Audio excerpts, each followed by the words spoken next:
Welcome to Women's Sports Weekly, where women's sports happen every day, but we talk about it once a week. I'm Carolyn. And I'm Danielle. Women's Sports Weekly is a podcast where we discuss the latest news, explore interesting stories, and share our love for women's sports. Follow us on Instagram, YouTube, and TikTok at Women's Sports Weekly Pod. Follow us and rate us on Spotify and Apple Podcasts. Send us an email at womensportsweeklypod@gmail.com, and we may feature your email on our Listeners Experience Zone, the Liz. It's been a little quiet over there, so people need to send us an email. Yeah, where are our listeners at? Where are you? Come on. Danielle, happy anniversary. Oh my gosh, 3 years married. 3 years married. How does it feel? Feels great. How does it feel for you? It feels really good. I was looking through our wedding photos the other day and I was like, oh, it was such a nice day. We had so much fun at our wedding. So much fun. And our honeymoon was incredible as well. I know. Our honeymoon we did in Greece. And then we also, last year, we were in Kenya for our second year anniversary. And this year we are just demoing our house. Hey, we did a lot this past weekend with the basement. We had a little asbestos scare last weekend, as we shared. We got the results back. We were responsible and got it tested after we realized the dangers of it. And hallelujah, it's not asbestos. Hallelujah, because Danielle was having some sleepless nights and I was just trying to be zen. I threw so much stuff out because I had pure panic, bought all this other stuff. It was quite the week, but we got the results back, no asbestos. So this past weekend, we tore down more of the ceiling, the plaster, and we installed a new window by ourselves and got rid of an old one. You did that really, really well because I did not have the patience to try to figure out how to get out an old window and put in a new one. I mean, you did a lot of it. You helped me a lot. I did, but I just kept my mouth shut, which I think this is how it works in the kitchen too. I do best if I just get direction, but the moment my opinion is asked or I start providing my opinion unsolicited, it just goes downhill really quickly. It's because I did all the research for this window. So why and then you come in at the 10th hour? If you did all this research, why are you asking me questions about it? I didn't. I said I need help. Okay. And with the sizing, I said to you it might not be the right size. So that part was a little stressful and we had to figure it out. And we did. And it's in and it looks beautiful. Thank you. This past weekend actually felt like we were making progress, where I feel like we've been working on the basement so much and it's like, oh my gosh. But now I'm starting to actually see things look different and it's very nice. This is actually a home improvement podcast now. It is. Our listeners have been through it all with us, from the back patio to this. And I don't know if I've actually had a mental breakdown yet with the basement. No, you haven't. No. I did because I thought we had asbestos. Yes, you've had one. But for the back patio, I think I had three times where I cried in the 48-hour period. We definitely spent more than 48 hours on this and I haven't cried. And maybe it's because we're spacing it out. Yes. The patio we literally did in a weekend. Nonstop, dawn to dusk. And the basement, I had to tell myself, Danielle, this is going to take a while. Yes. Because once I have something in my head, I like to get it done. I don't like to wait. I want it now. But I had to tell myself, this is a big project. It's going to take time. It's a huge, huge project. When we're finally done with this in 45 years, we will send you the before and after pictures. When our mortgage is finally paid off and the basement's finally done. Also, we've heard some stories from friends of like crazy things either they found in their walls or ceilings when they tore down, or people they know. But all you found is pencils and pens and lots of dust and plaster. Yep, that's it. I'm still looking for that cash or something really, really weird. We did find the 1940s church poster, sign. but that's really not that exciting. Yeah. We heard about dead cats. We heard about dildos. Yeah. Our one friend over the weekend said that they found a cat skeleton when they were redoing their basement. We haven't found that yet, thank God, because I would not like it. And then also the dildos, which would have been funny to find. But and porn, all like, I don't know who hides that in walls and ceilings, but you really just never know what you're going to find. But we did decide that we might hide something in our walls, just in case anyone ever does it. I think I want to put like a $20 $100 bill in there and be like, if you wanted cash, here it is. Sorry, we're not rich. That's why we redid our basement ourselves and didn't pay someone to do it. Have we told anyone we're looking for sponsorship for this podcast in a while? We are. Reach out to us. On top of that, we try to stick every year with our anniversary to the theme. So what was year one? I forget.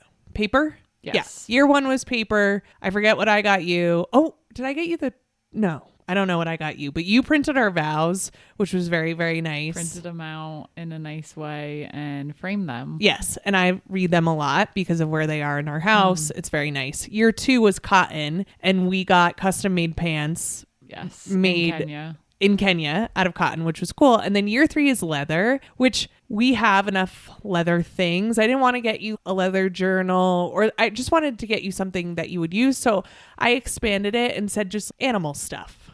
I went on the UGG website. UGG sponsor us.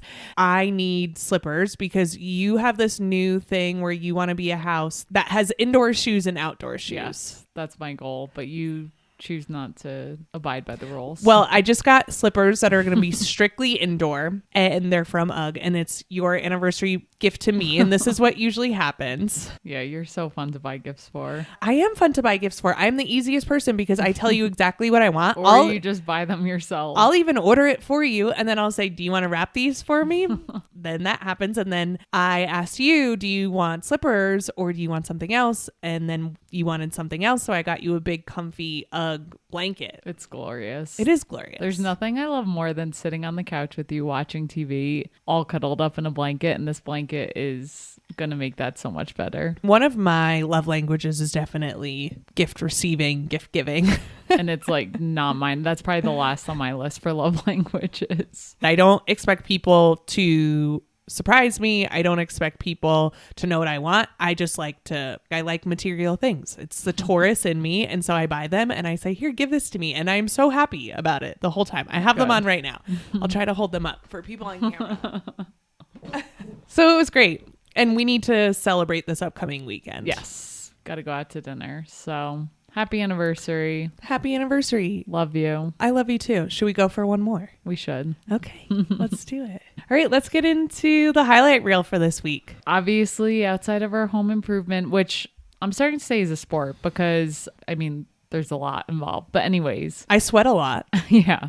Outside of the sport of our home improvement, there were a lot of sports this weekend. So let's get into it. Let's get into Athlos, the women's only professional track and field event created by Reddit co-founder and husband of Serena Williams, Alexis Ohanian. I just love how invested he's been in women's sports. And now that Serena is retired, like the money he's put into the sports bra, which was the first women's sports bar to open up. Angel City, he's invested in. Yeah, there's been so many things. And now this, it's just awesome to see. In this event, there are only 7 events. So it's not like a classic track and field meet where there's, I think, over 40 events or something like that. They condensed it down to try to make it as interesting as possible. And by interesting, I mean not as long, to hold people's attention, especially now in the age of Instagram and TikTok. So this was the second annual meet in New York City. First place finishers received $60,000 Wow. in every event throughout the meet. For comparison, the Diamond League, which is one of the biggest events in track and field, offers $30,000 for first prize. So this is double that. Nice. Athletes who finish in second place receive $25,000. Athletes who finish in third place receive $10,000. And then finishes 4 through 6 take home $8,000, $5,000, and $2,500. So money to be made here at this event. We love to see that piece, especially that's an all women's event and that they're getting paid as they should.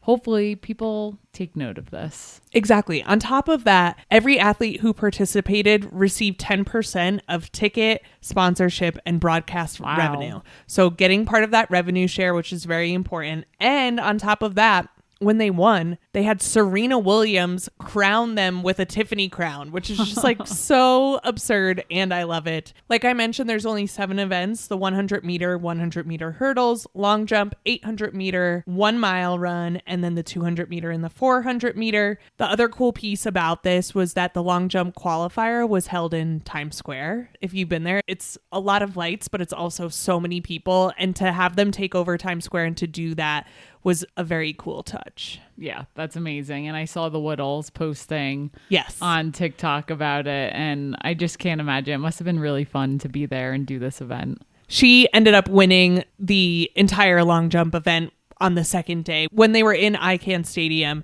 which is on Randall's Island. We've been to Randall's Island before. We have, for a music festival. I think that was a music festival. It was Governor's Ball, Yeah. right? Kanye West was supposed to headline. Oh, yeah. And canceled. It was like the start of the end for Kanye. That's so true. That was a really long time ago.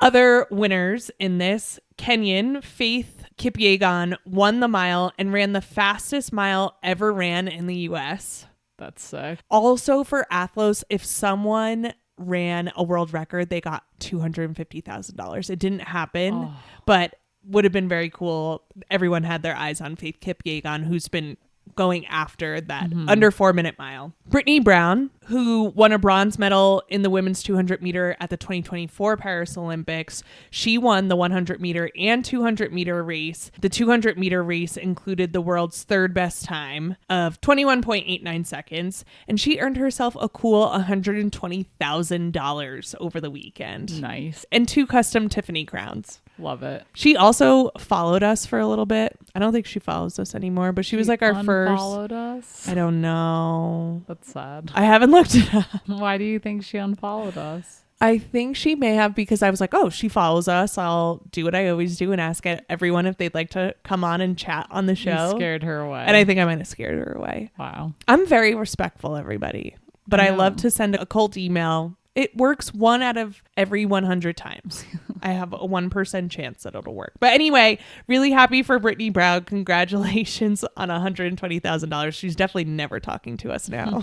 And then Sierra performed after the event. So it was like a music festival feel. And third place finisher from the mile race, Nikki Hiltz, they were dancing along, posting on social media. It just looked like a really fun weekend. That's amazing. And we always say track and field gets all this attention at the Olympics, and then they don't really have and they do have other world events, but it's not always televised. So just getting more of this and more opportunities for track stars, it's really cool to see. Yeah, there's a way to make it very interesting. And like, I struggle with this because we watch all the track and field events during the Olympics. Exactly. Yeah. So like, why do we need to shrink it down? But they're doing some great things. And honestly, I think the more you put it on and the more that like major media picks it up, the more people are going to watch. We see this time and time again. It's like, it doesn't need to be the theatrics. You don't need to change a ton of things. You just need to put it on during prime time and people will watch. It's very simple. Or just make it easy to find. That's exactly right. Okay, let's get into the WNBA finals. Woo! I did not have on my bingo card this year that the finals 1 would be done in 4 games. A sweep. Just a sweep. And the Aces, just after the rocky start of the season they had, to be able to finish the season out like this, truly unbelievable and so fun. So incredible. So the Las Vegas Aces are your 2025 WNBA champions. They won a 4-game sweep over the Phoenix Mercury. This is the Aces' 3rd championship in 4 seasons, and they cement their dynasty. Absolutely. A lot of players just showed up in big moments. Yep. It was just a really fun series to watch them play. For sure. Not as fun for the Phoenix Mercury. Yeah. Although they did have some close games that I thought they were going to win and push it to another game, but they just couldn't finish. Like, even when they got close, the Aces would just come back and put them away. That's exactly right. So let's actually get into game 3, which was one of the closer games in this series.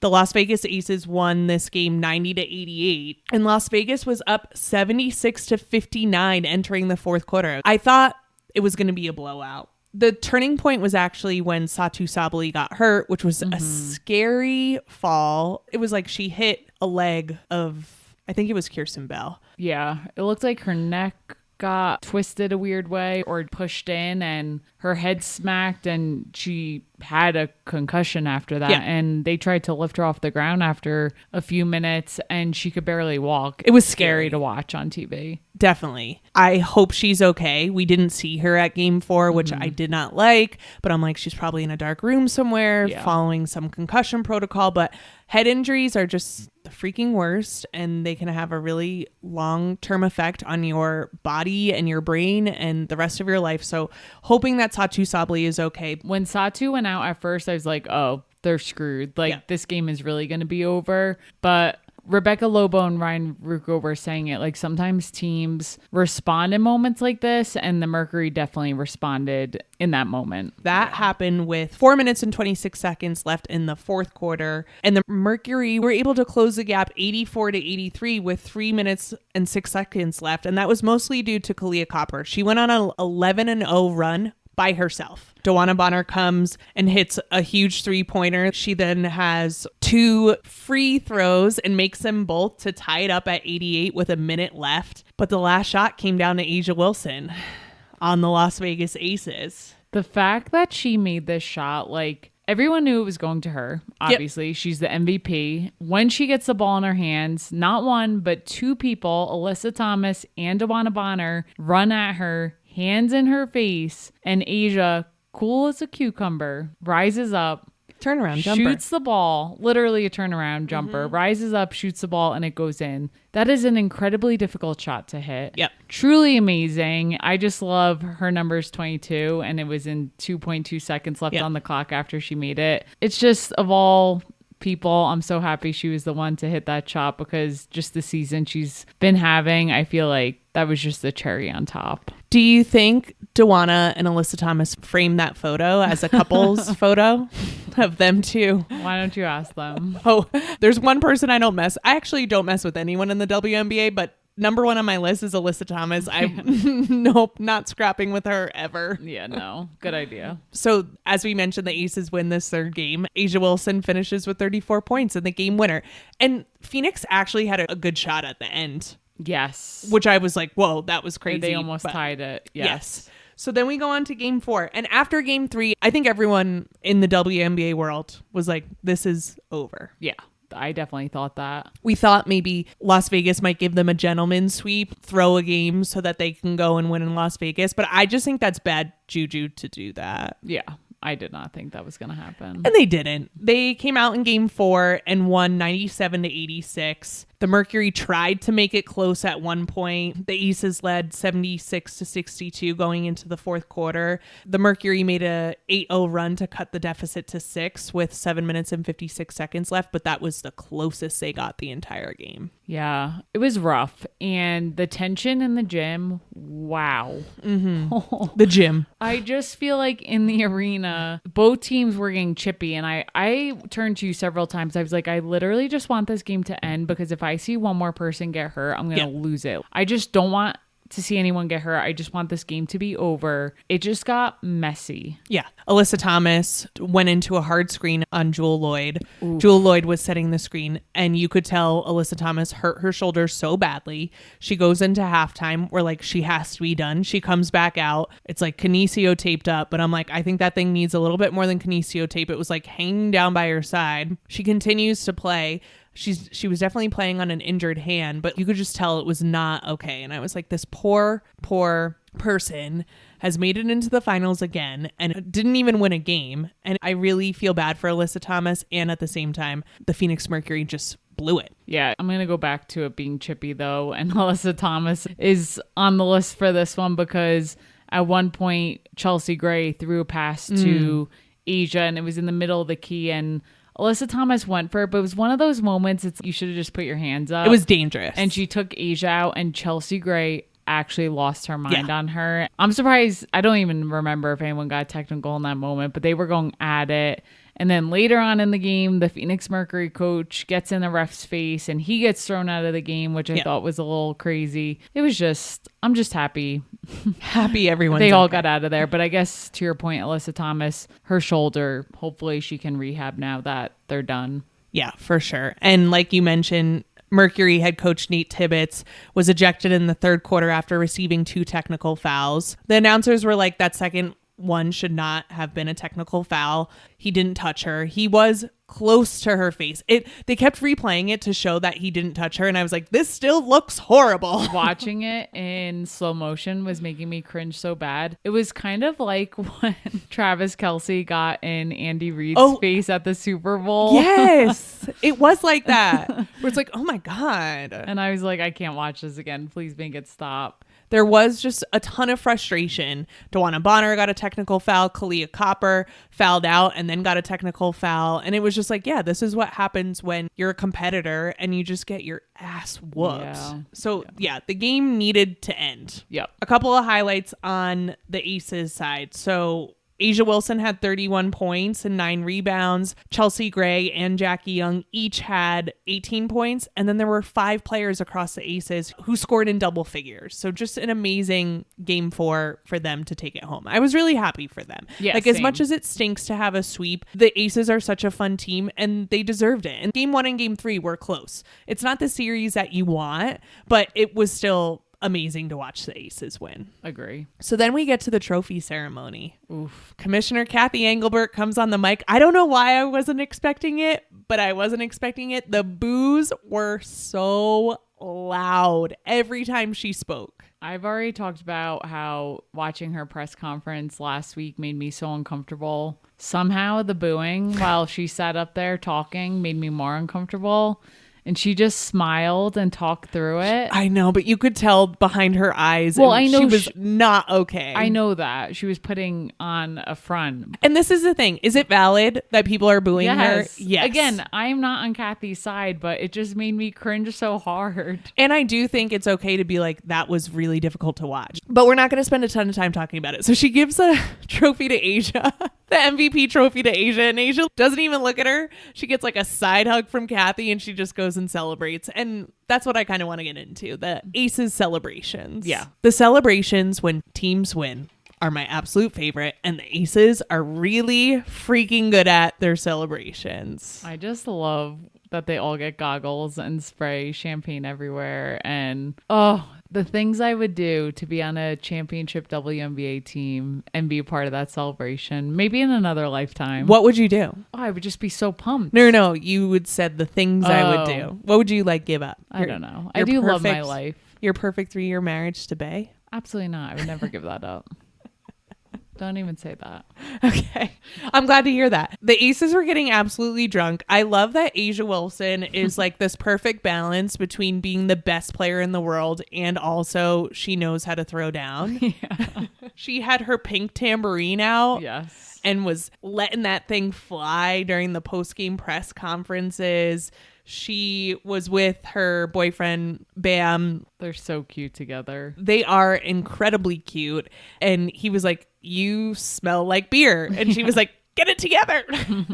It was very cute to see Chelsea Gray and her son Lennox there. Mm-hmm. He just kept grabbing the trophy. I just love that part of it. Yep. It was great. The Aces, just as a reminder, they headed into All-Star break with a 14-14 record. They didn't even know if they were going to make the playoffs. They won 16 straight games after losing to the Minnesota Lynx by 53 points. Wow. They go into the number 2 seed, and then they play in 2 series leading into this finals and take it to game 3 and take it to game 5. Like, just having to be so resilient the whole time. They deserve so much credit. I wonder how this feels. 3rd time in 4 years. I wonder if this one feels the sweetest, just knowing all the shit that they've been through. I think so. So with that, to close out the WNBA season, we should get into some superlatives. But before we do that, let's talk about what we have coming up this week. So we have Run Club here in Denver at the 99ers Sports Bar this Thursday and every Thursday at 6 p.m. Mountain Time. Come to Run Club. We will run 3 miles and hang out afterwards. And if you say the secret word to the bartender after we run, you can get 50% off your first draft. The secret word this week is champion. Ooh, like it. Okay, champion. On top of that, we also want to take this time to ask you to please rate and subscribe to our podcast. If you are listening right now and you have not rated our podcast 5 stars, We love you and we really need you to do this. It helps us so much because we create, edit, and produce this podcast ourselves. We want to continue to do this. And the only way we can continue to do this is if we reach more people. So if you want to support us, please rate and subscribe, give us a positive review, share it with someone you love. That's like the best way to support us. And if you rate us 5 stars and you send us a picture either through DM or through email, we will send you a Women's Sports Weekly sticker. So please go ahead and do that. Okay, WNBA Superlatives. Let's get into it. They're not going to be the same as we did last year. Some will be the same, but I've come up with some new ones too. Yes. So let's get into best dressed. I would say this is a difficult one because so many of the WNBA players throw crazy fits that we love so much. I was looking through them today and I was like, there's so many people we could choose. So many. But I have a favorite and you have a favorite. Yes. Do you want to start? Sure. I think Skylar Diggins looks incredible at all times. It's true. I would say she is best dressed. Do you remember when she had the milk outfit? Oh, I remember. That milk outfit was iconic. Yeah, you got to just bring that up again. That is not the reason I think she's best dressed, but that is a great outfit to bring up. It is. On top of that, I also love that Skylar Diggins did the messy bun a lot this year. And whenever she had the messy bun in, she played so chaotically and gave us like the best facial expression. So I also think the messy bun gets best dressed too. There you go. But for me, my best dressed is Tina Charles from the Connecticut Sun. And you might think, what did Tina Charles throw this year? And I want you to go to her Instagram right now and tell me one outfit that didn't look totally amazing on her. You love her. I do love her so much. First of all, she's an amazing player. Second of all, she's really hot. And third of all, she dresses really well. Check out the proportions. They're always on point. Tina Charles is my best dress for 2025. Love it. All right, cutest couple. Oh, obviously we have to go with Paisy. Paige Beckers and AZ Fudd. Even though AZ's not in the league yet, she'll be in the league next year and we got to give it to them. The announcement this year that we were all waiting for. Finally. It was just awesome. And I love, again, shout out to the people on TikTok who make like little sweet videos of them. Yeah. All the glances. It's just, just perfect. Yes. My cutest couple. I'm actually going with the straight couple this year. And it's based off of what I saw after the finals for the Las Vegas Aces. And I'm going A'ja Wilson, an NBA player, Bam Adebayo. He has nothing but great things to say about her. He was there after the game. He was sitting in between A'ja Wilson's parents. I just love a person who goes and supports their person and is so complimentary of them. You can tell... I don't know. I just really, really like it. They're the modern day Love and Basketball, which I know that A'ja Wilson would hate because she actually said that she hates Love and Basketball. But I'm like, they need to make a movie about them. It's just too cute. And they've talked about them practicing together. And then you've seen the videos of Bam doing a move and then A'ja doing a move. It's just amazing. I also love them. I think they're a great couple. I just love when Bam brought out the MVP trophy to her a few weeks ago. I feel like in the beginning of their relationship, they were kind of hush-hush about it. So I love that they're more public now and he comes around a bunch and they're great together. I don't know much about him as a person or a player, but I do think it speaks a lot. And this is any person, but especially in hetero relationships and especially when you're the dude and the person you're with is so incredibly amazing and good. That can be really, what is that word? Intimidating. That could be really intimidating for someone. And he's like, yeah, my girlfriend is the best player in the world. Point blank. I support that. And that's so cool. He's literally been quoted, and I'm not saying the quote, so don't quote me,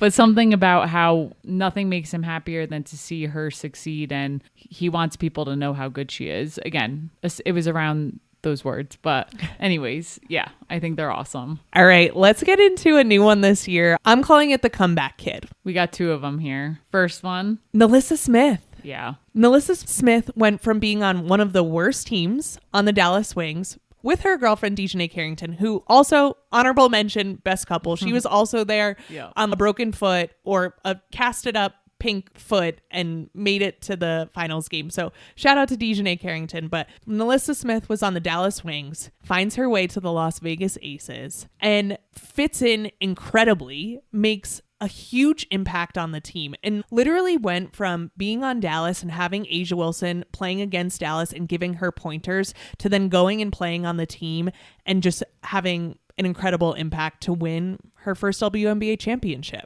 And not to mention, she played for the Fever last year, and I just don't think the Fever was a great fit for her. She just looked like a totally different player this year on the Aces, so I agree with this. So cool to see. Our other comeback kid, Jewel Lloyd, who also had a rough season last year. She was with the Seattle Storm. Just not a good fit for her. She struggled there. Personally, it sounded like. And holy crap, she had quite the finals run for the Aces. Yeah, and even for the Aces, she went from a starter to a non-starter. Yeah. And that had to have hurt the ego, but she came off the bench and just looked so much more comfortable coming off the bench. Yeah, and she just came up big in big moments throughout the finals games. You could see that she was more herself, and I thought that was really cool to see. Do you know that she's never lost a finals game? Cash. This is her third WNBA championship. She won 2 with Seattle and now 1 with Las Vegas, and she has not lost in the finals. So that's got to feel pretty good. I mean, that's a crazy, that's craziness. Yes. That was like Mylasia Fulwiley when she was with the Gamecocks. She's a freshman and she's never lost a game before. That's a crazy feeling. Never lost a game at the college level. They did end up losing. We all know that. Okay, next. Next up, we have best friends. This one's a little questionable. Well, we haven't heard otherwise. So I'm going to say Marina Mabrey and Sanaya Rivers on the Connecticut Sun. Marina and Sanaya give us tons of TikToks. Their outfits are matching. They look like there may be something more going on, but until anything else comes out, we are labeling them as best friends. Yeah, I think that's fair. Who else do you have? Stud Buds. How can you forget about them? Can't forget about the Stud Buds. They are the best friends that everybody wants. They are the best friends that everybody needs. And we just loved being witness to all of their shenanigans all season. And if you live under a rock and don't know who we're talking about, it's Natisha Heidemann and Courtney Williams. Of the Minnesota Lynx. And it just makes me so sad that they might not be on the same team. You never know, though. I know. Just everything's going to change. And I'm like, oh, families are going to get ripped apart. Best friends are going to get ripped apart. It's just going to be sad. It is sad. Okay, most likely to end up a meme. Who do you got? So I have ones that I can just picture. And my favorite one from this year is Paige Beckers looking at her head coach, who's no longer the head coach at Dallas, because he was like just spewing something crazy. And she was like, what the heck is this? That is one of my favorite looks from the season. Yeah, that's a good one. What else do you have? The other one is actually from the finals as well. There's an Instagram art, but make it sports. Have you seen that? No, I haven't. Oh my gosh. It's so great where this person finds, like, he takes a picture of something in sports and then compares it to actual art, like actual art that people have made. Okay. And so there's one from finals weekend and it's Kathy Engelbert and it's like a close up and then it's like Jewel Lloyd in the background, like with this crazy face on. Oh, I don't know what she's about to say. And then it compares it to art that looks very similar. Oh, I think I missed this. It's very, very cool. But yeah, the background of people having to listen to Kathy talk was a good one. Good memes coming out of that. And then rounding out our superlatives, we have most likely to survive the zombie apocalypse. There's only one. Yeah, it's the Indiana Fever for sure. I've been calling them Las Cucarachas because they are the cutest little cockroaches that just never went away. It's amazing they went as far as they did this season, and they gave the Aces a run for their money in the semifinals. They had a hell of a season for all the injuries they had. Half of their team is out with injury, and they just continue to win. And they also had people show up in big moments. Yeah. So, yeah, they definitely deserve that one. And I hope, like Odyssey Sims, I hope she's on a team from the beginning next year. Absolutely. It'd be silly for her not to be. So those are our superlatives for the WNBA season. How does it feel to be over with the WNBA? It's very sad. The only thing that's holding me out is I know college basketball is right around the corner. It's true. So I'm like, okay, it's over and I'm sad, but college basketball is coming, so I know I'll be just fine. College basketball starts in November. Yeah, we're a month away, so that's going to hold me out. All right, what are you looking forward to this week, Danielle? I'm looking forward to NCAA volleyball. Number 10, Southern Methodist University, also known as SMU, takes on number 5, Louisville at 7 p.m. Eastern on the ACC network. So check it out. How about you? I am looking forward to the NWSL next Sunday, October 19th. Racing Louisville takes on Gotham at 3 p.m. Eastern on Paramount Plus. Racing Louisville's really trying to make it into the playoffs, so we'll see if they can get it done. Nice. That's it for this week. We will see you next week on Women's Sports Weekly. In the meantime, watch women's sports and share the podcast with your friends. Rate and subscribe to the pod on Spotify, Apple, and YouTube. Thanks for joining us. Bye-bye.